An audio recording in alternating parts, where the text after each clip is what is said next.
Oh, I think I lost him.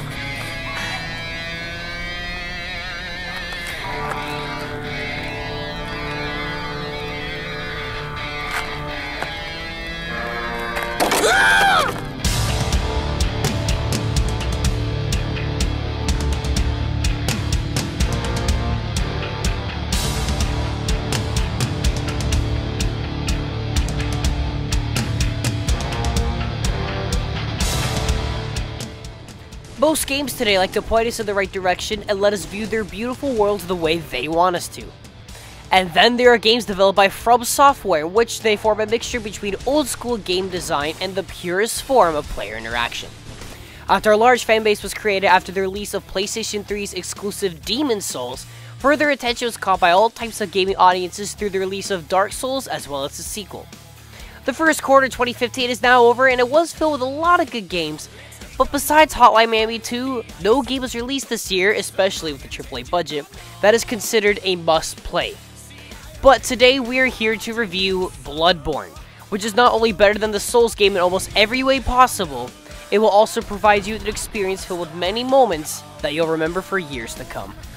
Don't you see I am your pride, agent of Bloodborne takes place in a hopefully fictional world called Yharnam, where these beastly creatures that no longer resemble humans are out on a night of the hunt. You are a hunter, which you can customize to your liking, that kills beasts in exchange for blood, which makes you stronger. Like the Souls games, Bloodborne's story is delivered to you in small chunks, asking you to piece everything together yourself. This is a very successful way to tell a story because the game treats the player like an actual intelligent human being. It never forces a story down your throat, which makes certain plot revelations infinitely more satisfying because you figured it out yourself. Yharnam is a world I will remember throughout my entire life. Visually, Yharnam looks incredible and all locales are distinctly different from each other. The world's architecture, enemies, and weapons are loosely based off what seems to be a Victorian-esque London setting with some sort of gothic overtone, but it's beautiful. While there are a couple of odd technical issues like iffy textures and a very rare frame rate drop, the game is stunning. It's proof that a world's aesthetics always look better than top-of-the-line graphics. Yharnam is varied as well. It's not just full of old buildings and castles. You can also traverse graveyards, villages, forests, cathedrals, and caves, and they all look amazing. Throughout all the Souls games, I was always impressed with how scared I was, even considering it's not a survival horror game. Well, I guess they could be, depending on how you look at them. But the atmosphere of Bloodborne is daunting, nerve-wracking, and hopeless. I'll walk slowly through areas I've never been to because I was genuinely scared with what type of enemy, or lack thereof, would pop out at me. Although Bloodborne is not an open-world game, the world design is terrific. It's very important to look around and soak in your surroundings. Those buildings and landmarks in the distance, unlike other games, they're not for show. You will eventually go there in Bloodborne, and the sudden realization of discovering places that you've previously seen across vistas is an incredible feeling. Enemy design is some of the best in gaming. Bloodborne's enemies tackle horror in every form through your standard enemies, hybrids of creatures you've never thought of, the unknown, the big, the creepy, and the plain absurd.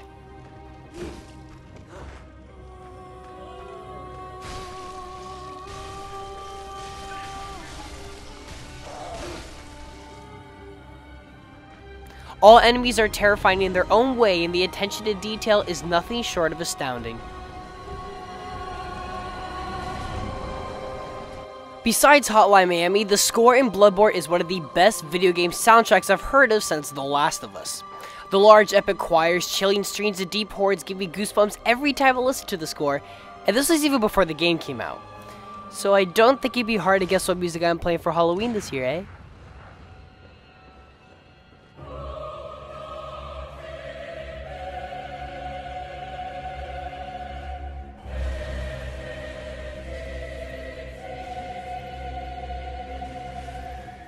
If I had to describe Bloodborne's gameplay in one sentence, it's basically a faster, simpler, more accessible yet harder version of Dark Souls. It's similar in most ways that you can tell it's made by the same developers that made the Souls series, but different enough that it can be distinguished as its own game. First of all, yes, this game is incredibly hard. In fact, I died more times in Bloodborne than I did in any of the Souls games. This game has an incredibly steep learning curve. It took me around 3 hours to make it to the third lantern, which is the checkpoint. And it took me around 6 hours of playing time to kill the second boss. Death becomes even more frustrating when you take into account the game's arguably biggest flaw, 40 to 60 second loading times, although it does give you the chance to calm down and reflect. At first I found the game discouraging, and I was even debating if I'd ever finish the game, and if I would ever be able to do a review on it. And although the game is consistently hard and it never loosens up, after the second boss the game becomes much more tolerable and fun to explore. Like previous games, when you die you drop all of your currency, which in this game currency is in the form of blood echoes. You can retrieve your blood echoes by going back to where you died to pick them up, but they'll disappear forever if you die on your way back. Checkpoints are rare and they are spaced out far from each other. However, more so like Demon Souls, you end up opening gates and discovering shortcuts that make navigating the world a little easier and in return much more rewarding because of player discovery.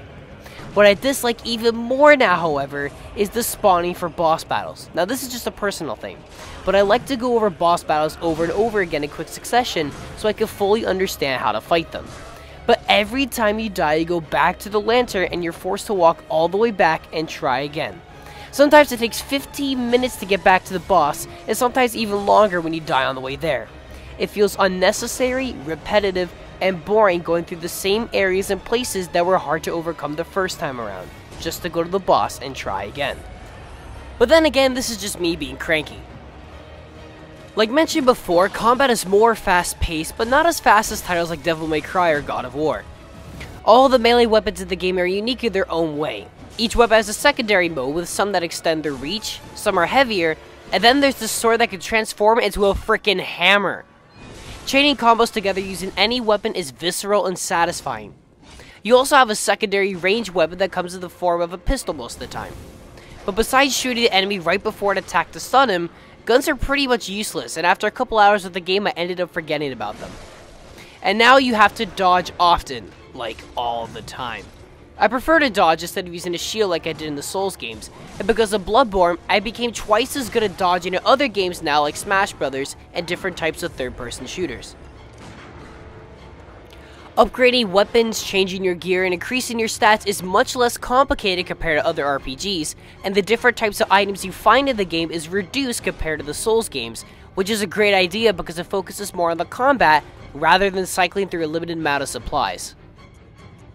Exploring Yharnam is a satisfying experience all on its own. Not only will you find extra items and shortcuts, but you may find entire new locations to discover that you may not have found otherwise. By re-walking through the world all the time, you end up memorizing the layout better than your own house because of the game's ingenious level design where everything is intertwined somehow. It helps make Yharnam feel like a world you are actually exploring. And throughout this world, there are moments you will never forget. Some where you honestly can't believe what just happened.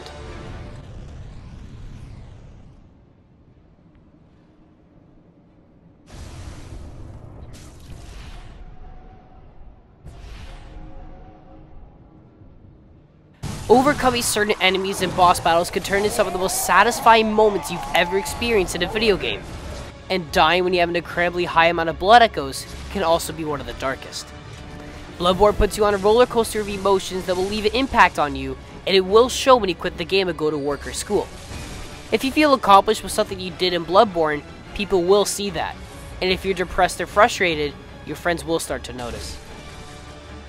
Anyways, back to the actual game, the hub world in Bloodborne is called the Hunter's Dream. Here you can buy new equipment, upgrade weapons, increase your stats, and teleport to different lanterns you discovered. However, I think it's incredibly stupid how you have to go to Hunter's Dream just to go teleport somewhere else. I don't understand why you can't just go do that at a lantern. And the layout of the hub world isn't that good. The layout can sometimes be straight up odd, and it's not as good as the hub worlds found in the Souls games. But it's here where you can discover Chalice dungeons, which are procedurally generated dungeons for you and a couple of friends to explore. While it doesn't have the same magic as the world of Yharnam, it's a nice distraction that focuses purely on combat. The game takes a whopping 50 to 60 hours to complete, and you won't even see everything on your first playthrough. Replay value consists of replaying the game on New Game Plus, which makes even the earlier bosses more difficult than they were the first time you played.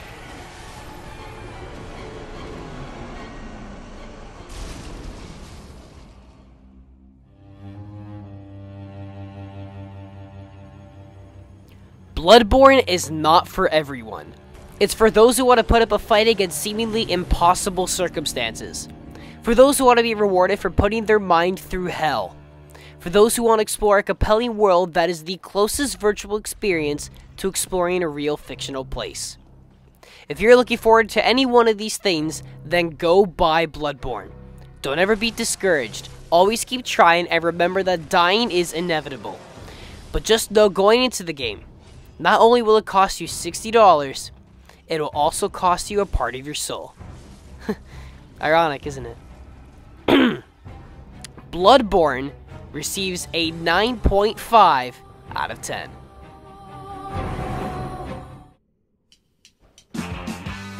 Thank you for watching Bathroom Gamers. Future videos include the Resident Evil Revelations 2 review, Mortal Kombat 10, which comes out for both current and next-gen consoles on March 14th, and the Metal Gear Solid 2 Sons of Liberty review, just so I could get pumped for the highly anticipated Metal Gear Solid 5. Thank you for watching, and stay fresh.